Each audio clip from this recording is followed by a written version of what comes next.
The big question today, in fact, the title of this video could be called the liquidity trap with allocated net assets.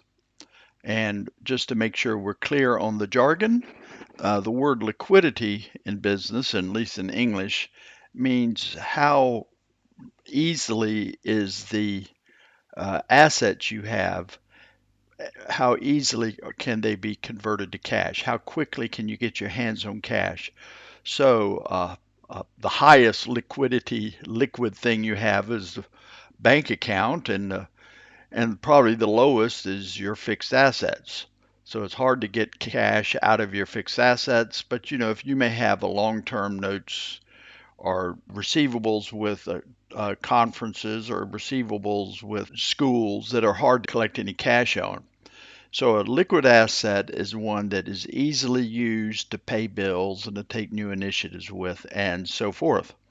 Well, so the liquidity trap, let's just go right to the point here.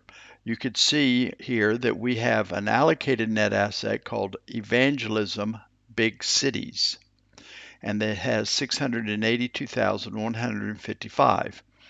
To the beginner in church finance, you say, oh, well, that's what we have to do evangelism in big cities. And that's intuitively correct, it's logical, but it's just not true. And that's the point of this video.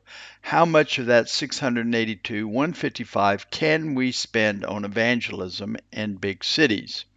Can we vote now to have a big project that uses up that whole 682, 155? And that is what we are looking at. To show you the relationship between liquidity and allocated, let's take one little peek at the policy, the GC working policy relating to allocated net assets. So, right in the heart of the church's policy on liquidity is its main policy on allocations. And there it says excess working capital at the end of the year may be transferred to allocated funds for specific purposes. So the idea is you have excess working capital before you allocate. If you don't have the working capital, then you cannot adequate working capital to cover your allocation, then you're basically doing a self-delusional act of allocating funds that you don't have. And so the policy is explicit with that. Well, it's one thing to say you shouldn't allocate unless you have the liquidity and the working capital to support the allocation. But what happens when you lose that working capital and you already have the allocation? And so that's sort of the challenge we have here is in theory, at least, when they set up this allocated for evangelism of big cities, they had the working capital. What happens when you then lose the working capital, but you still have the allocation sitting there? And so all of this interplay between allocated and working capital and liquidity is the point of this video. So to make things a little bit simpler for us, I have prepared a little demonstration that is just a simple demonstration to show you this problem. And so here on the left, we have a statement of financial position, the balance sheet, a simplified one, so you can see it clearly. And then on the right, we have a statement of net assets. So let's just look at the financial condition, the financial position of this organization. They have 100,000 in cash. They have loans to conferences of 50,000, and that is classified here in my presentation as a current asset. It's just a loan, okay? They've loaned them some money.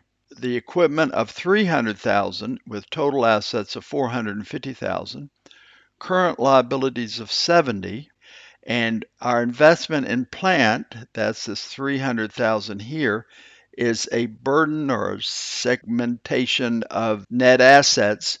The reason we set that aside like that is so we don't accidentally budget the spending of equipment. You can't budget that. And so we have at least a little bit more spendable allocated net assets of 50 and our unallocated of 30. Okay. And then our statement of net assets gives us more details. So let's look at that.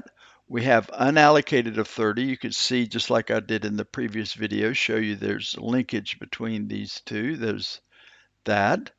Then we have more details about our allocated. Our allocated total is 50,000, and we have 10,000 and 40,000. 10,000 has been allocated to evangelism for the Igbo of Southeast Nigeria, and 40,000 is allocated for big city evangelism. And then to balance it all out, we have 300,000 investment in plant clearly set aside so we don't accidentally try to spend that 300,000. So a total of net assets of 380. And there you go. Can we spend 40,000 for big city evangelism? So it's the same question in a simplified case here. So can we vote to start evangelism for 40,000? Can we say, "Oh boy, we got 40,000. Let's spend it on big city evangelism"? Well, first off, we have 100,000 in cash and 70,000 in liabilities. So of this 100,000, 70,000 has got to go to pay off these bills. So that leaves us 30,000 in cash. So our quick answer is we have cash of 30,000 and an allocated of 40.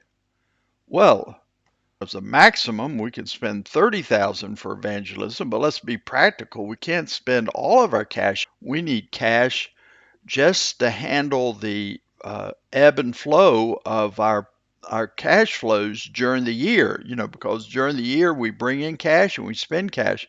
Well, those are not perfectly balanced.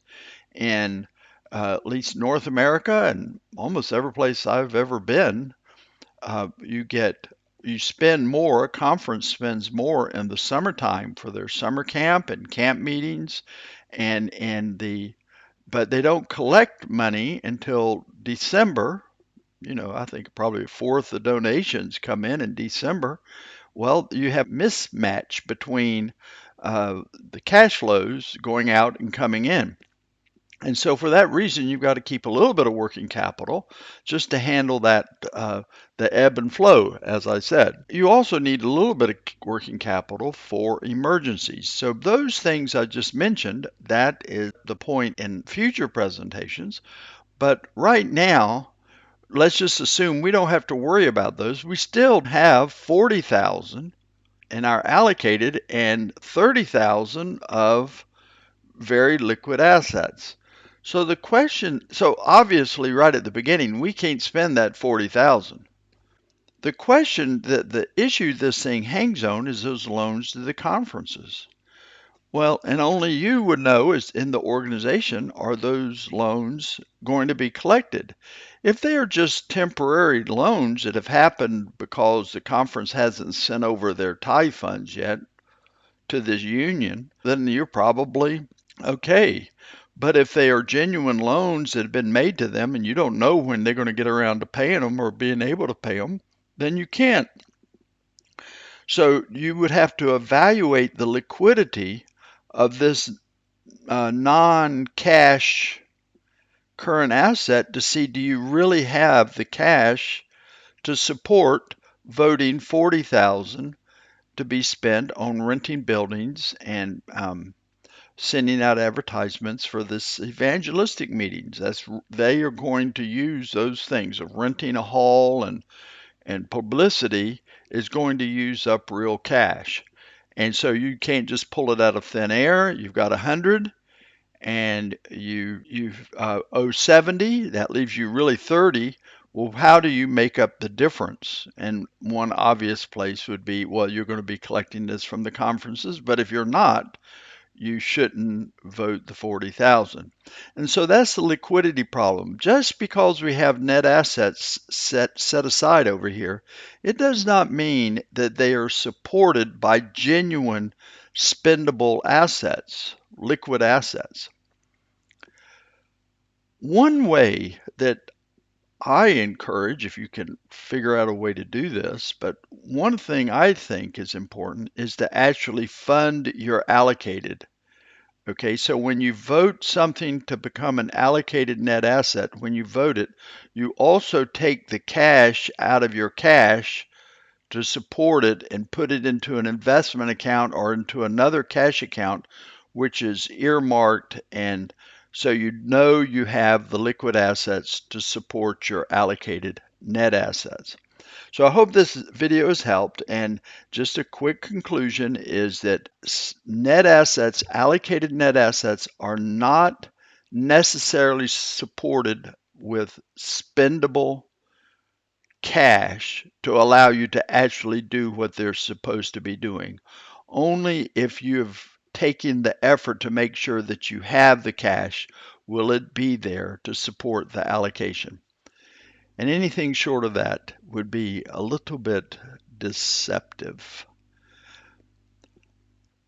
Our next set of videos is on the working capital statement and the liquidity statements that still are in the same ballpark of talking about how do we stand and our ability to pay our bills. So I hope you will stay tuned and watch that. So thanks a lot.